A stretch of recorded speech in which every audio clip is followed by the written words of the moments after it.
As you can see, the title of my presentation says, yes, sexuality education, but what? This what was really on purpose, in the sense that at the moment that we know what to do, what to teach, what contents address with the adolescents, probably we can have the expected outcomes that all of us are looking for, that is to having the sexual health of the youth. So now I am exploring adolescents, students, teachers, and student teachers. In the previous presentation was adolescents, but fathers or parents especially. So I'm going to, as a general background, you hear already about Ecuador, but I would like to point out that in Ecuador, the national policy regarding sexuality education has changed a lot in the last 10 years. First of all, we have an approach based on biological model. Later, we went to an approach based on sexuality and love. And later on, we had an approach based on comprehensive sexuality education. And in the 2014, we come back to an approach based on sexuality, family values about sexuality, and especially focusing on traditional values that family has to transmit to their children, basically thinking in abstinence, this very conservative values. So in our case, and there are many groups and social organizations that consider this a step back in what we have been done about sexuality education in our context. This research, this data we gathered when we still have this comprehensive approach that it was just in the law. We never see something that really comes down to the classroom school, but we still will see what happened with the adolescents after. So also we have a very controversial debate about what sexuality education is in our context, and related with it obviously is the implementation is quite blurred, because at the national level we have some policies, but at a micro level you don't know what is happening, and either the curriculum is not well defined, so not even teachers know how to work it. Even it's in law, it says it's a transversal act, sexual education is a transversal act within the curriculum, but still it's not clear how it is working. Sometimes it's like a standalone subject, or like a topic within a subject or a course, a specific course. So, and also we don't have updated information about the stakeholders' view. So this research is just a first part of a big study that really wants to know about, or understanding about what sexuality education is, how it's really going to develop it in the Ecuadorian context. This study is just focusing in adolescents and student teachers and teachers in general, not particularly teachers from sexuality education in general. And what we wanted to know is from adolescents how important was for them to learn about sexuality education, but from this comprehensive approach. And from teachers and student teachers, how important was for them to teach or to work these topics about comprehensive sexuality education within their role, as a part of their role as a teachers.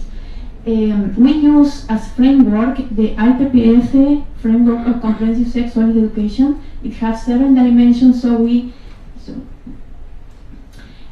design a tool based on these 7 dimensions with a Likert scale. So we assess the gender roles, sexual health, sexual citizen, pleasure, violence, diversity, and relationships. We work with adolescents, 780 from urban and rural areas of Azuay, not just Cuenca, the city Azuay, that is the big main area. 360 teachers for public and urban high schools. Adolescents and teachers were from the same high school. And student teachers from different groups from the University of Cuenca. What I'm going to present here to have a more clear picture is just a percentages of the results. It's not the idea to compare each group, but to present what each group is considering about each dimension. So, in the case of gender roles, I don't know if the graphics clearly know, but we have in this slide the results or the answers about adolescents, students, teachers, and teachers. it's obvious who is the teacher, no? So, in the case of gender roles, you know that the answer was divided in what they thought about less important towards more important. So in gender roles, we have more or less, as you can see, some tendency, more homogeneous between teachers, student teachers, and adolescents. But I would like you to see this difference in the next dimension, that is sexual health. How strong are the difference in the view of teachers and student teachers who are adults, considering what the adolescents think it's regarding sexual health. I'm not going to be specific here about what implies or what is the definition of sexual health, but in the IPP framework, it's easy to find out it.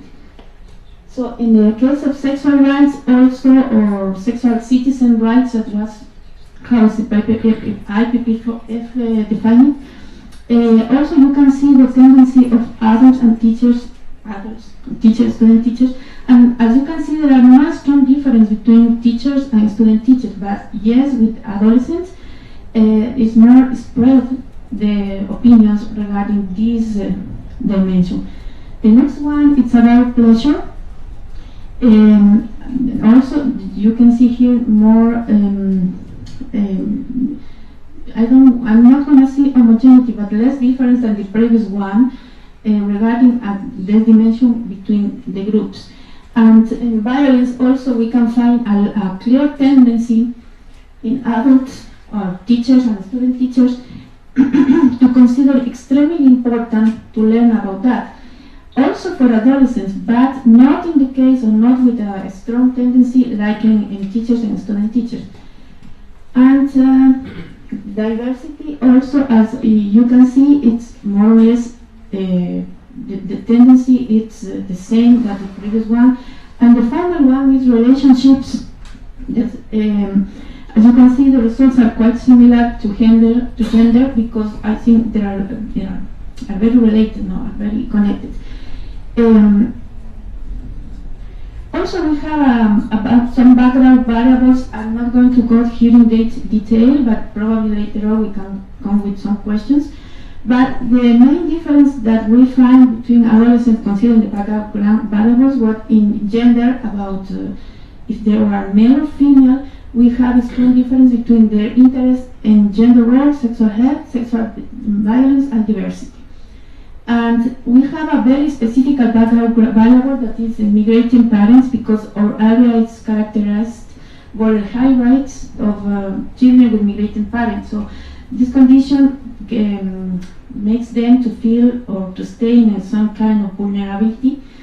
And also we have difference in diversity and relationships.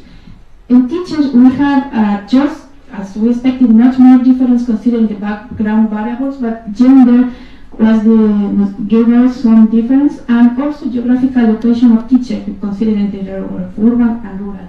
And student teachers was, curiously, you can see there's a difference just if they were more male or female for the topic or the dimension of pleasure. In general, we can see a strong alignment to the holistic, so we call holistic, but it's this, it's comprehensive approach, but we call holistic to differences with approach that is just based on the use of contraceptives. Adolescents' needs about holistic sexual education are high, and the variables doesn't play a critical role. In certain teachers and student teachers also think that as a part of the work, they have to teach, they have to work these 7 dimensions within high schools. And the largest difference between adolescents and teachers and student teachers was in sexual health and violence, and the narrows was in gender roles and pleasure. What I would like to say now is about the implications. Well, it's needed a policy now. It's urgent to train teachers to go through this new approach. That is what adolescents and teachers are considering that is needed from them sexual health. And to redesign, and I put on purpose, I wrote redesign, because redesign it's very difficult task. It's easy to design, But to redesign, especially if you consider what we have now in our context, these changes in the curriculum, extremely difficult. There are a lot of bias, and the people involved have his own opinions and their own values. And also a global consistent plan which based on international standard, academical available sources. Our context, I think, has its own particularities. You hear from Bernardo that we are a very conservative society, so the fact that adolescents and teachers think that all of these dimensions are important for them is quite an important message that we have to give to our policymakers. And all of this discourse has to lead us to a general agenda to redesign this national curriculum. I think that we have a lot in common with the previous study, but especially I was really putting attention in the sense that you are working with values. And in that case, as you can see, what the dimensions imply skills, knowledge, attitudes. But I was really curious yesterday to look about values and attitudes and the differences, because the family is in that case, the family values are a core point for working adolescents. But their values also have some certain bias. In the case of formal educational system, it seems that it's something that can be more structured and more well defined. That's why we really need to hear what they want to know, to have some kind of basis to develop a new curriculum. So that's what I want to share with you. Thank you very much.